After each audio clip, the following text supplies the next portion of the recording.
Good afternoon, ladies and gentlemen, and welcome to Counter-Terrorism. Today, I'm Itai Hadman, and I'm the host of the premier podcast for the ICT, the International Institute for Counter-Terrorism. And today we have a very special episode. We are joined by one of my favorite guests to ever come onto the show many of times, retired Colonel Miri Eisin. She's a fellow at the International Institute for Counter-Terrorism here at the IDC in Herzliya. Colonel Eisen, how are you doing today? Shalom, Chag Sameach. It's wonderful in this time of the Passover break.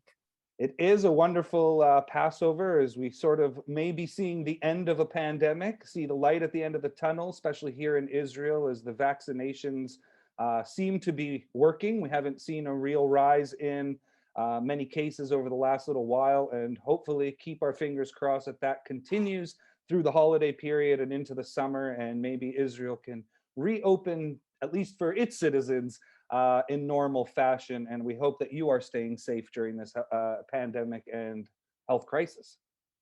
One of the most amazing things I think this year when we were sitting at a Seder is that Itai, we had the opportunity here in Israel to do a full family Seder where everybody was vaccinated.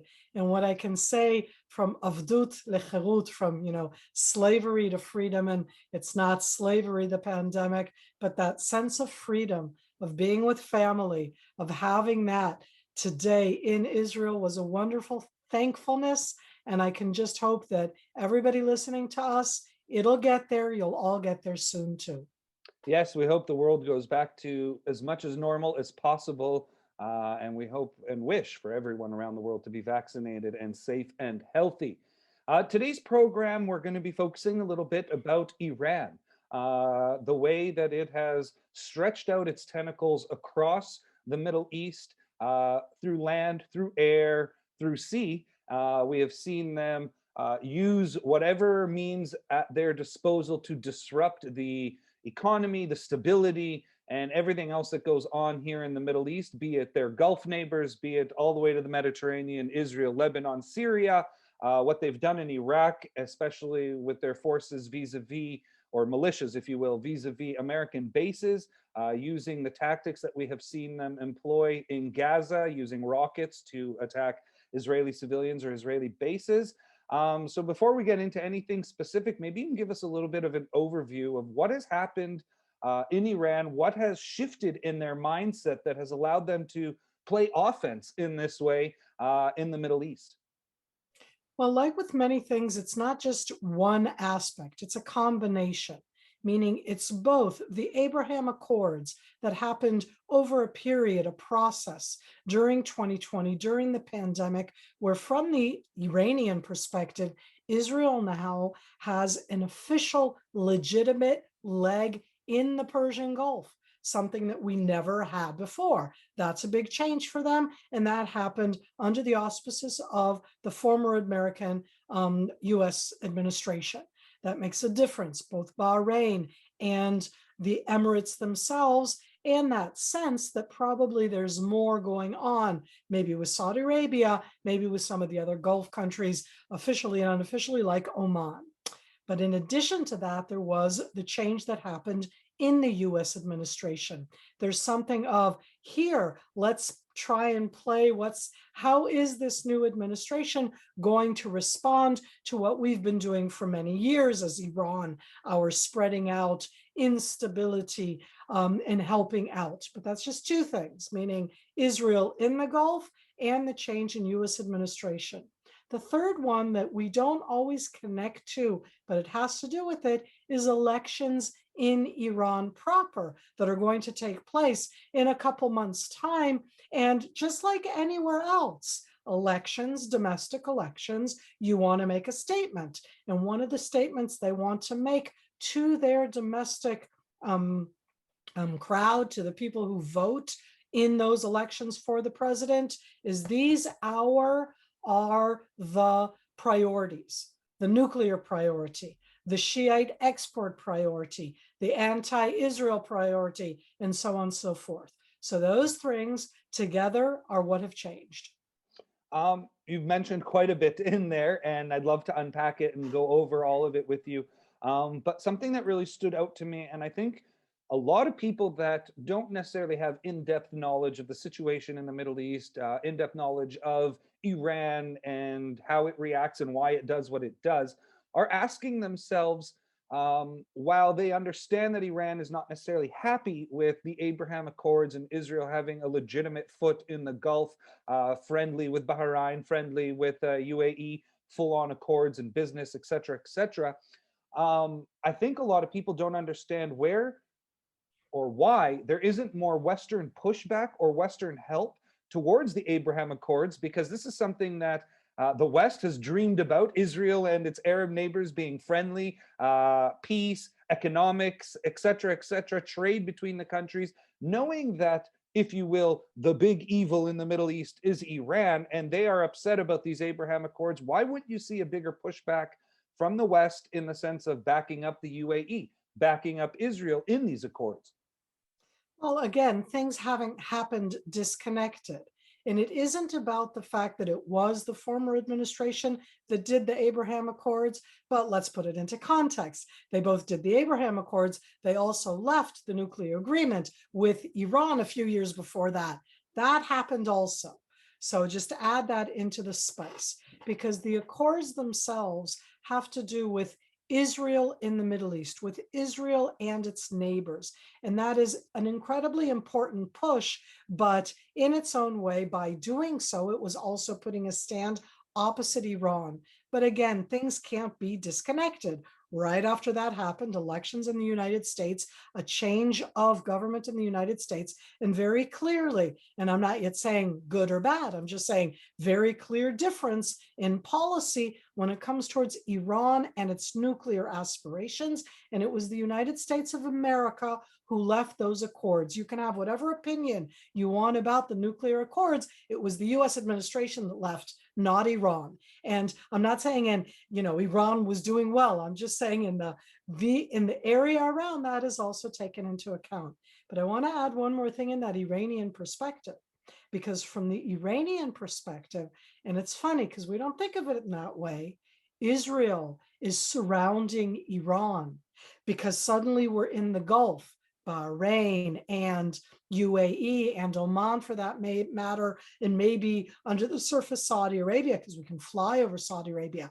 But in the north, the Stan countries that border Iran, Israel has a strong relationship with Azerbaijan that borders Iran, and the Azeris and Iranians have a challenging kind of relationship. So from their point of view, that was like, oh, look, they're all around. So there's a dual fear in that sense. Israel looks at Iran as trying to surround it with its proxies in Gaza, proxies and rockets stationed in Iraq, what they're doing in Syria and Golan, and obviously Hezbollah on the Lebanese front. And don't put it past them to try to do something on the Eastern Front from Jordan or in the West Bank. But so it is a little bit of a dual fear situation. So how do we look at it and maybe de-escalate that situation? What do world powers, what does Israel, what does Iran need to do in combination with one another, obviously, to de-escalate and sort of show, okay, you have your friends, we have our friends, they happen to be backdoor neighbors to you? If there was one recipe to be able to de-escalate, that if we just would follow the correct amounts and put them together, and ta-da, we'd have de-escalation.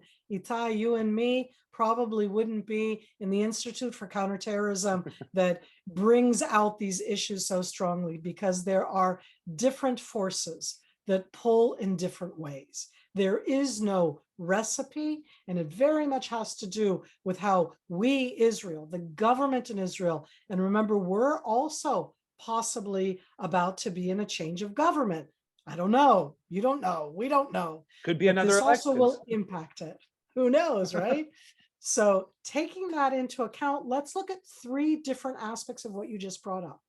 Israel may be changing government, but in any case, even if it does or doesn't, there are differing opinions in Israel on how to address the Iranian threat, the nuclear threat, the expansion, the terror export threat, because terror export and nuclear are not the exact same thing. Nuclear capabilities have their own standalone aspects.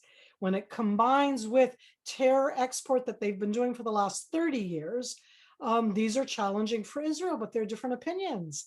Do you engage with them? Do you not engage with them? Do you engage with them even when you think they lie? Oh, because everybody else tells the truth all the time? I'm giving you some of the challenges just here. The new US administration has already openly stated that they will engage. They haven't yet said how. They haven't said we're going to go back to the agreement that was on the table and signed in 2015, that agreement that the Trump administration left. I don't know, but it's out there. When they engage the new US administration, are they going to come back and say, we're going back to what was? I personally doubt that, but I don't know what the new configuration would be. And then you add in Iran. Iran would love to go back to that agreement 2015, the one that they agreed to sign, the one that Israel was so against for a variety of reasons, the one that Trump left. And I don't want to give, the situation so everybody goes, that's the recipe. But Iran wants to come back to the table because it wants the sanctions to be lifted. The question, and that is in my old-fashioned way, the $64,000 question, it's worth way more than that, is what combination will bring both the United States and Iran back to the table? All of the other powers right now I'm putting aside, the China and the Russia and the EU or the UN. Right now, what I'm interested in, the two ones that really have to change are the US, and they've said that they'll change. But Iran has to come back to the table. And I cannot give a clear-cut bottom line of how they're going to come back to the table. But I do think that many of what we've seen over the last few months of an upgrading, of attacks against oil facilities, against Israeli boats, or more correctly, Israeli businessmen-owned boats, but against Saudi sites and Yemenite sites inside Iraq, things that are going on, Syria, Hezbollah, Lebanon, that all of these are part of Iran's answer to their coming back to the table, which is saying, we're here, we're not leaving any of these assets that we've accumulated over these last few years. Now come and sit at the table with us. I don't know what the American answer will be. You brought up some very interesting points there, and one I wanted to get to, and we'll touch on it, I think, near the end of our conversation, is the latest pact between China and Iran and how that affects everything. But you did mention specifically some stuff I wanted to touch on already at this point. One was the attacks against Saudi facilities.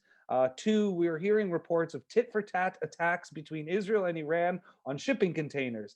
Iran claiming Israel's attacking oil tankers in the Middle East. We're hearing reports of 11, 12 times this has happened. And we know that, not definitively yet, but we know that Iran attacked a cargo ship of Israel's. And we also know that they attacked a cargo ship full of oil that created that big Mediterranean oil spill just a while ago. What has changed in the narrative between nations? What are the unwritten codes of attacking now business interests, tankers in the middle of the sea, when we know that attacking an oil tanker in the middle of the sea has many repercussions? Obviously, it doesn't get the oil to its destination. The people that sent the oil aren't getting financially compensated. But a spill of that magnitude in the Mediterranean has such magnificent effects on wildlife, ecosystems, economies, everything around them. So what has changed in the unwritten rules of war, if you will, that has led to both of these countries right now attacking business interests and cargo ships? So I'm gonna take what you said and finesse it a bit for our audience. Let's be clear. We say Israel, we're talking about government and official Israel. Correct. When we say Iran, we're talking about the Islamic regime, the Revolutionary Guard, not the Iranian military in that sense. Okay. No, yeah, I'm saying that because it's not the 85 million Iranian, Persian speaking, mainly Iranian people.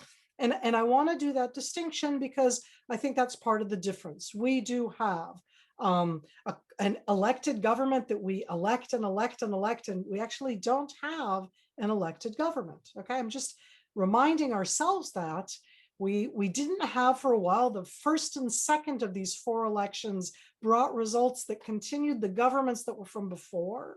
The third elections resulted in an Israeli government where the prime minister and the defense minister are from 2 very much competing parties.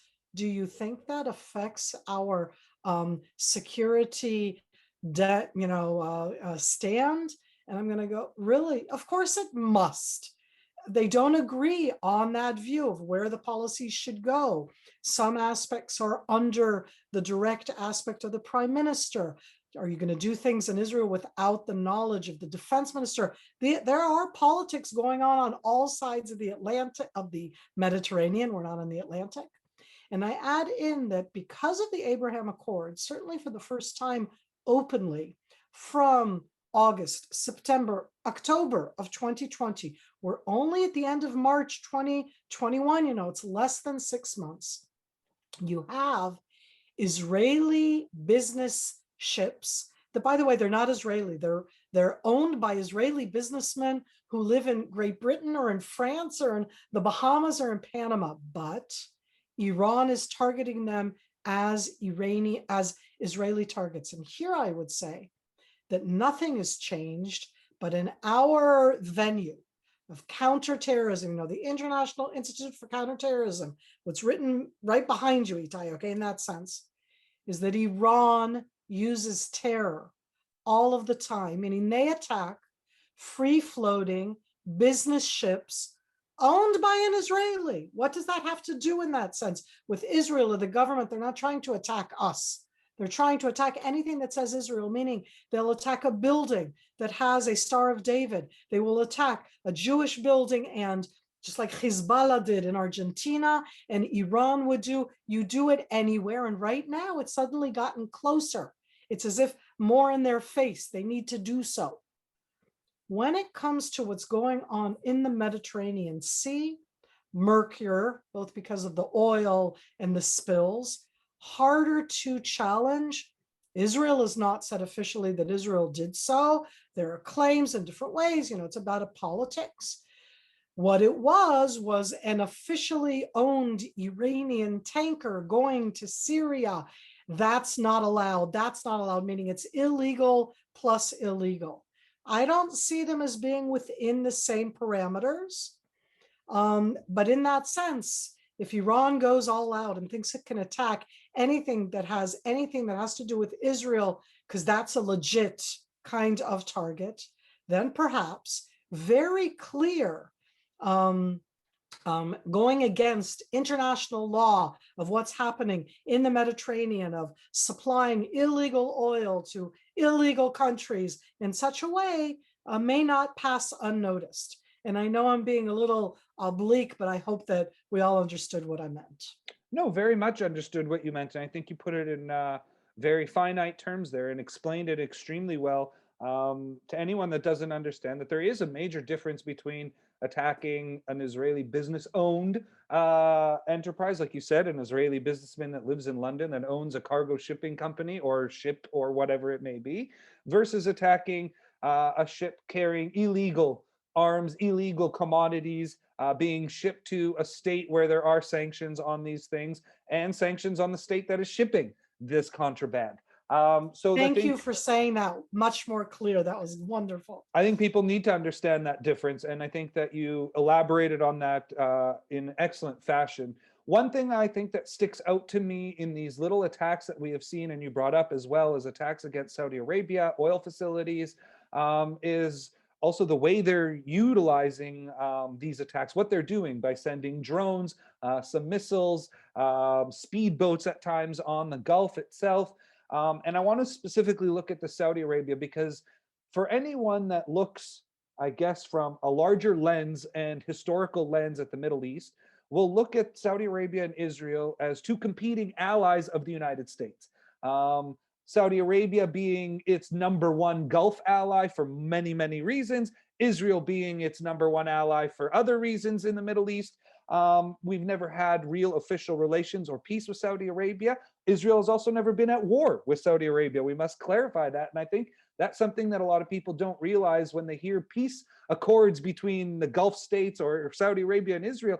We weren't in a state of war with these nations. We just didn't have relations and maybe considered each other not friendly with one another. But there was never a state of war like there is vis-a-vis Syria. So I think that's also something that needs to be taken into consideration. But everyone knows that the United States backs Saudi Arabia, that the United States is allies with the Saudis. They have been friends since World War II. And why does it seem, at least, that the United States doesn't have the Saudis back when it comes to now their fight with the Houthis in Yemen, which is clearly funded by Iranian interests, clearly funded with Iranian arms and money and oil. And we see the Western world, the media, attack Saudi Arabia for defending its interests in Yemen, but also no one is jumping to the defense of Saudi Arabia when the biggest oil facility on the planet is attacked by terrorists, in essence. Why is Well, that? What has Itai, shifted? yeah, Itai, I'm not going to help you out here because I'm not a fan of Saudi Arabia. And so I'm going to put it out there to perhaps give a little bit of context, and that does have to do with viewpoint and framing and that change in US administration. And I would say things that have happened between Canada and Saudi Arabia, between different European countries and Saudi Arabia. I would say that there are two competing countries for the most conservative, harsh regimes in the world. One of them we all know to say Iran. And guess what? The other one is Saudi Arabia. And so MBS, Mohammed bin Salman, the son of the king, wants to open up Saudi Arabia. And I'm like, really? Look carefully. They're going from being very, very, very, very, very, very, very, if I could add some more, conservative, to just being very, very, very, very, very. So women can now drive. They still have to drive together with a chaperone. You still have totally separate, go into a McDonald's and you have the women's section and the men's section. That's in Saudi Arabia, not in Iran. People get their hands chopped off if they stole, and women are stoned to death for adultery. In Saudi Arabia, not just in Iran. So when we're talking about the country of Saudi Arabia, what it stands for, human rights, let alone freedoms, Saudi Arabia is very strong competition for the Islamic regime of Iran. Put it on the table. What's the difference? Fair is Saudi fair. That's Arabia definitely true. supported, in its own way, supported the West, okay, was in its very own conservative way, never went against the West, and it has those enormous oil and gas reserves. And that's there. And Aramco, the Arab American oil company, the pipelines, we all needed that. What changed in that sense when you say with not backing Saudi Arabia against Yemen?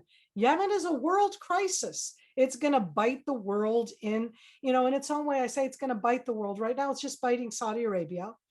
It could bite Oman because it's at the end of the world. Who cares? People will care when out of Yemen, rockets are fired onto that enormous shipping lane that then ends up in the Suez Canal and then gets stuck by one cargo ship. But that passes near Yemen, right? And so the battle in Yemen does matter. And I'm not saying I'm like, it's not like I'm for Iran, but Saudi Arabian tactics in that battle have not been a goyse metzia, something to write home about. And so it is that combination.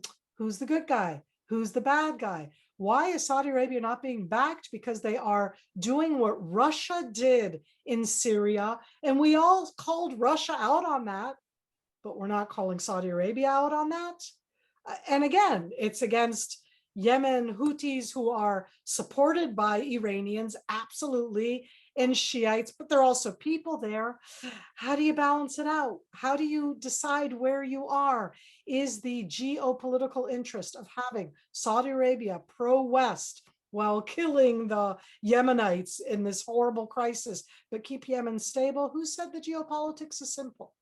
And one of those aspects here right now is, in that sense, trying to get the Iranians out of backing the Houthis without allowing and enabling the Saudis to really do what we were so critical about. It's mass bombing against enormous targets in Yemen, where you're more killing people and destroying cities than really doing anything against the Iranian influence. So would you say then, just I guess specifically looking at the Yemen situation, ending on your note there, that this is a tactical mistake, that they are not fighting their battle correctly, the war in Yemen is not being fought correctly, or is it a moral situation at the end of the day that it doesn't matter what Saudi were to do tactically, bomb entire cities or bomb strategically the way Israel does in Gaza, if you will, that the world would still turn against Saudi Arabia and be in favor of the Houthis and Iran? As we saw right now, the Houthis have been de-designated as a terrorist organization. I'm not sure why that was, outside of geopolitical reasoning, to send another hand over to Iran and be like, here, we're trying to appease you in some way. I completely agree with you about Saudi Arabia. There is no doubt they are one of the most oppressive regimes on the planet, always have been. But that's what I'm trying to get, is they haven't changed. That was like that in 1990. It was like that in 1980 and 70 and 60, et cetera, and even worse then. But for some And reason, the West was friends with them. And now it seems at a time where really divisions and allies need to be set straight. The West is leaving Saudi in the cold, which could be for the good, could be for the bad, but it will leave a vacuum of some sort, be it China coming in to claim Saudi Arabian oil and be friends with them, or Iran taking over regional areas. so I don't see the Saudis. I think that, okay, I'll start otherwise. The Sauds, what most interests the Sauds is the Sauds, not the Saudi people, but the Saud regime that it's a very elaborate, complicated, thousands of royal family. You think that the British royal family is complicated? Go to Saudi Arabia, okay? Most definitely. In their system. And I want to remind all of us that they just changed their system. And part of what's going on, together with everything else, is that under King Salman, who only came to power a few years ago, he changed the royal system in Saudi Arabia. It used to go from brother to brother to brother. And boy, are there still a lot of brothers there that are alive and well. And after that, it was supposed to go to the oldest son of the oldest brother, who himself is older than King Salman, but it was very complicated. And King Salman said, okay, ending that one, it's going to go to my firstborn. Right. And that is a huge change within the Saudi system. And Mohammed bin Salman is changing Saudi Arabia, or trying to do some changes so that the Sauds will be with him. They're very conservative. He has that mixture there between that very conservative actually comes out also of the people, not necessarily out of the royalty at all. So it's catering to a country that wants to be a little bit more open in a Muslim conservative way. But as I said, when you compare conservative Saudi Arabia to conservative Shiite Iran, I know I'm saying something impossible, but if you ask me as a woman, I'm not sure. I actually think that I would have more rights as a woman, I'm positive, in Iran by far than in Saudi Arabia. And that's half the population. So why then with the West? Because he took steps. You open up the steps, and then he went and arrested human rights activists. It's like within Saudi Arabia, they said, oh, he's taking steps. And then for them, it was like taking too many steps, closing it down. It isn't clear. It isn't concise. And this has nothing to do with Yemen. With Yemen, you know what? Yemen to me is one of those dismal places on earth that it's all about location, location, location. Should I remind all of our listeners that until 1960 something, it was with a British protectorate. I mean, again, it was a country and a kingdom, but Aden was the prize. You know, it's so part of the colonial endeavor and imperialism in general, and all because of its location. Nobody cares about the mountains, okay? Everybody cares about that port, which is at the entrance to get to the Suez Canal.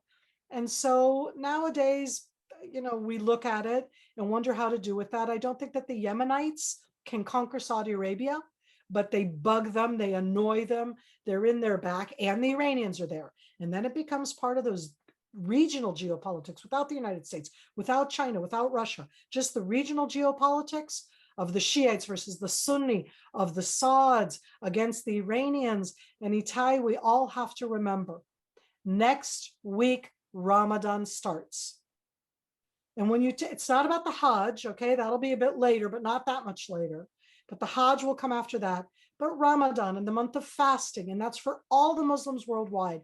But every Muslim holiday always reminds us all again that the two holy cities are in Saudi Arabia. And they get to choose if on an Umrah or a Hajj, if going on a holy pilgrimage to those two holy cities, you do get to come or you don't get to come. And that's like Muslim geopolitics. Right. So, and that also adds in. And that plays a role, no doubt.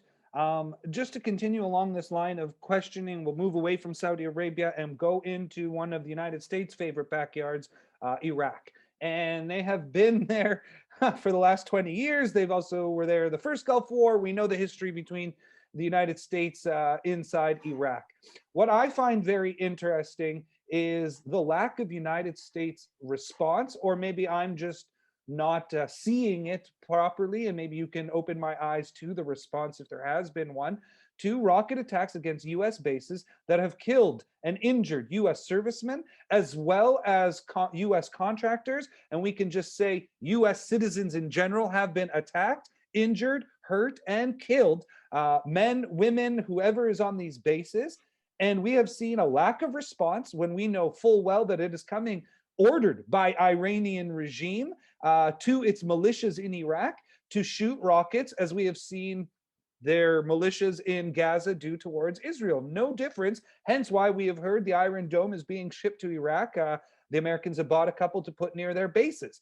Why is the American, we know why Israel responds the way it does, but why is the American response, the number one military in the world, the strongest military in the world, such a weak response to attacks that have killed its service members and citizens? My answer is one that I upfront am saying, everybody swallow deep. It's 2021. The United States of America over the last year has lost so many of its citizens to a pandemic called COVID-19 that when you look at the list of issues that need to be addressed and you go, but this is a different one, it's security, it's military, and I'm going, it's United States of America priorities. It's called, we need to first vaccinate ourselves, heal ourselves, let alone talk about the rhetoric of the last elections, the results of the last elections. And the question is, do you need to add into it the exact same immediate, obvious response to every single attack? I'm posing it as a question mark. Is that a policy? Do you have to respond to every attack? Israel does. Okay, we will not leave open attacks unanswered. And I think that Israel has very quietly but overwhelmingly done lots of attacks where we just don't take responsibility. The United States of America has enormous assets in the Middle East, in the Gulf areas, in Saudi Arabia, in Iraq, for that matter, in Afghanistan. But in the United States priority of 2021, do what they want to have happen right now is a type of escalation, meaning you don't have to respond every time. Does that enable or strengthen the Iranians?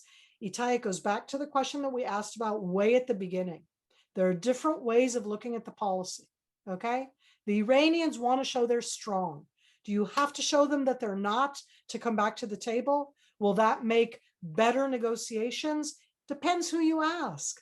I think that the Iranians are very good negotiators. And one of the things that they're trying to say very clearly is that we are stating clearly in Iraq and in Yemen and in Syria, as we've just mentioned this all over the place before, that we're not leaving any of those places.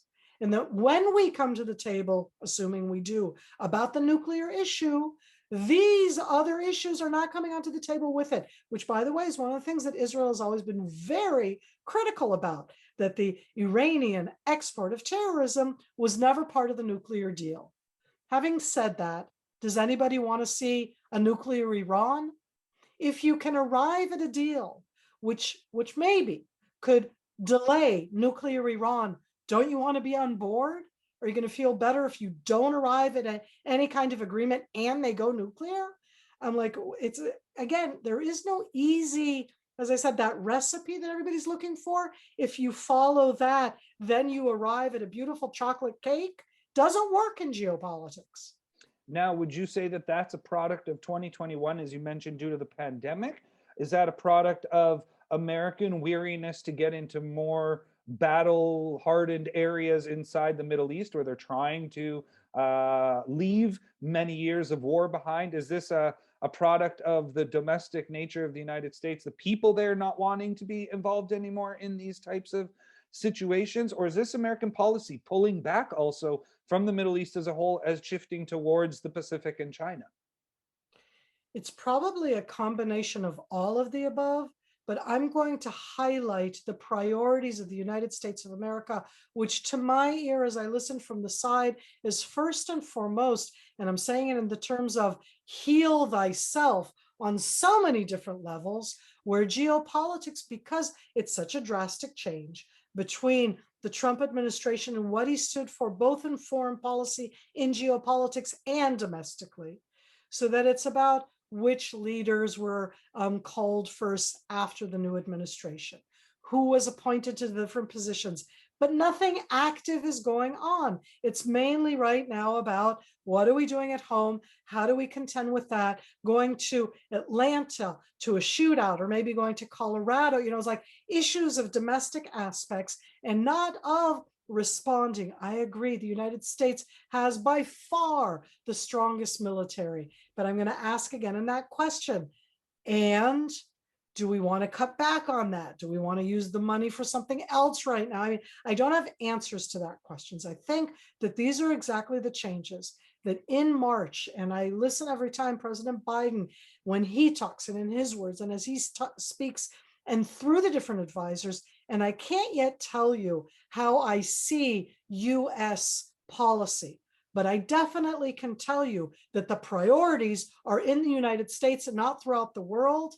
I don't know that it's more in the Pacific or China or Russia, but look at what he just said to Russia. I mean, in that sense, as I'm saying, but it's not in that sense of, okay, every single place on earth where they kill US citizens, as you said, we are immediately going to respond. And part of that is within that location of Iran, of the Middle East, it's saying, okay, because they could afterwards come and do some kind of response. Of all of the 4 years of the Trump administration, I am going to send my great, for me, Miri, as an Israeli, this is my opinion, my great admiration for the killing of Qasem Soleimani. To me, that was harsh, correct. That was the way to go. And everything that Iran is doing since is nothing compared to that. And it isn't about comparing administrations, okay? That was done a year and 2 months ago, okay? That was the game changer. And so the little aspects of it are happening now. And my heart goes out to any person killed, any citizen killed. Priorities in geopolitics and domestic politics are going to impact those kind of responses also, as they do in Israel, And we have kept you on for so long on this episode. We appreciate it so much. I have one last question for you. As I mentioned earlier, it's something that I wanted to get to at the end and sort of wrap up our conversation, is this latest pact, 25-year pact between China and Iran. What does that pact have, or what does that pact affect specifically in the Middle East? How does that affect Israel? How does it affect the global geopolitics? But most of all, how does that affect a potential nuclear accord? As we know, China is an original signatory to the JCPOA. They are a veto member at the UN Security Council. They carry, obviously, the weight of China behind them.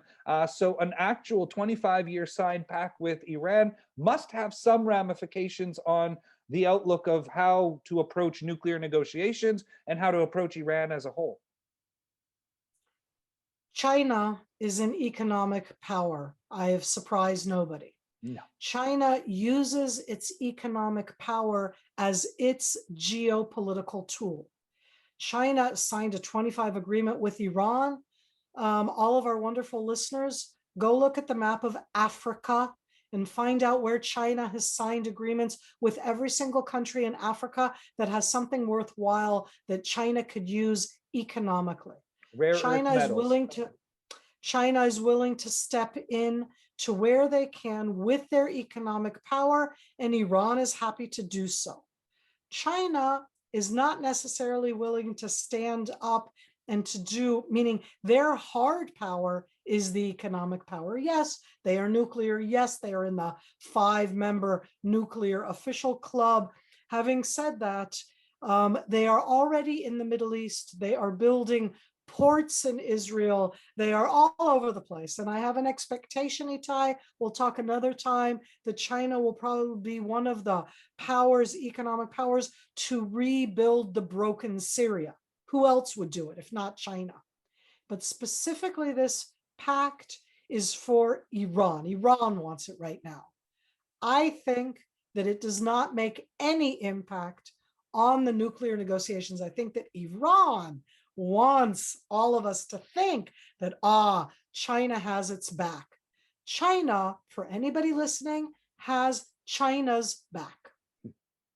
I think that's the most apropos way to say it, and that is China has China's back and looks only for its self-interest at the end of the day, and would help whatever nation so long as there was something in return for them, economically, militarily, whatever it may be. And I think it's something that worth mentioning, as you did, is that China does have its fingers in every part of the world that has some economic interest to them, has natural resources that are in need of. And, for 15 years or so, people were not really paying attention, but China's deals with these African countries that you mentioned were very interesting the way they made those deals. They signed to build the infrastructure of these countries that had no infrastructure in return to taking their rare earth metals Absolutely. and resources. But those countries really, at some point, really had no more choice. They are in debt to the Western world, a lot of them were,